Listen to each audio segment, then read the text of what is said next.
All right, folks, it's a beautiful day at the old ballpark, so put your mustard on that dog, grab that bag of peanuts, sip that cold one, and let's meet our Tiger of the Day. Today's Tiger video is Dave Borkowski. He is represented by a 1999 Fleer Tradition update. Base card number U103. Rookie card with a on-card auto, slabbed by stats grading. If you've ever wondered how many almost stories exist in Tigers history, guys who had the talent, had the moment, and then ran into the baseball grind, today's episode is for you.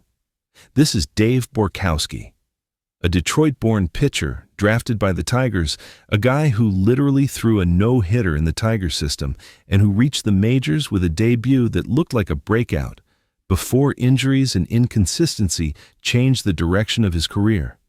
Today, we're diving into Borkowski's time with the Detroit Tigers, how he got there, what his role became, and why his Tigers chapter is one of those forgotten snapshots of late 90s and early 2000s Detroit baseball.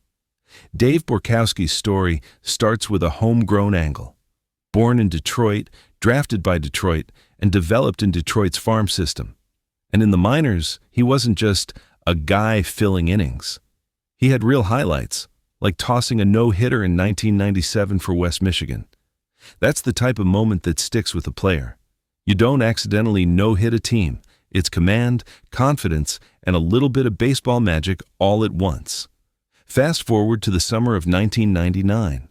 Detroit calls him up, and his first big league start comes on the road in Houston. Now listen to this debut. 7 1/3 innings, 8 strikeouts, and the only damage is 2 solo homers. That's not a survive-the-moment debut. That's a debut that makes you think, okay, this guy might be part of the rotation for a while.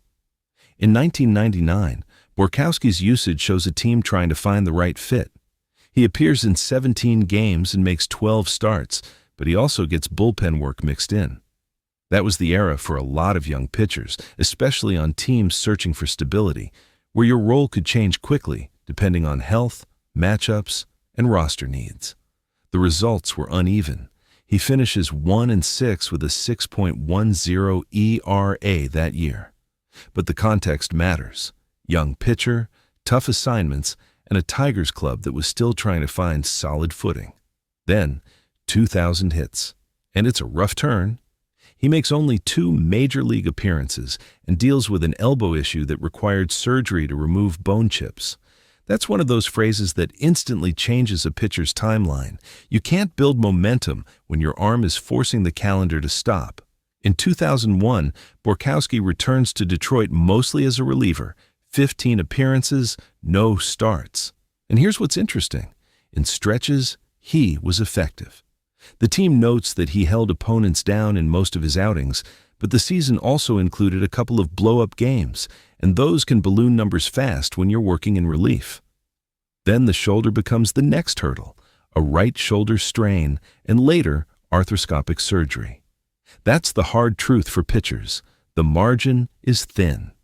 Your command slips a touch, your recovery takes longer, you can't repeat your mechanics the same way, and suddenly you're fighting the game and your body at the same time.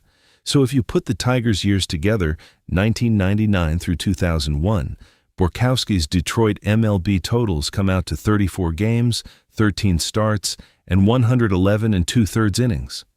The overall line isn't the point of the story. The point is what it represents. A homegrown arm, a high moment early, and then a career that got reshaped by the reality every pitcher faces: health, role changes, and timing. When we look back at Tigers history, it's easy to focus only on the stars.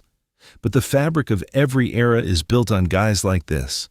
Players who were one adjustment, one healthy season, or one hot stretch away from being remembered differently. Borkowski is a reminder that made it to the majors is already an incredible accomplishment, and that staying there can be the hardest part.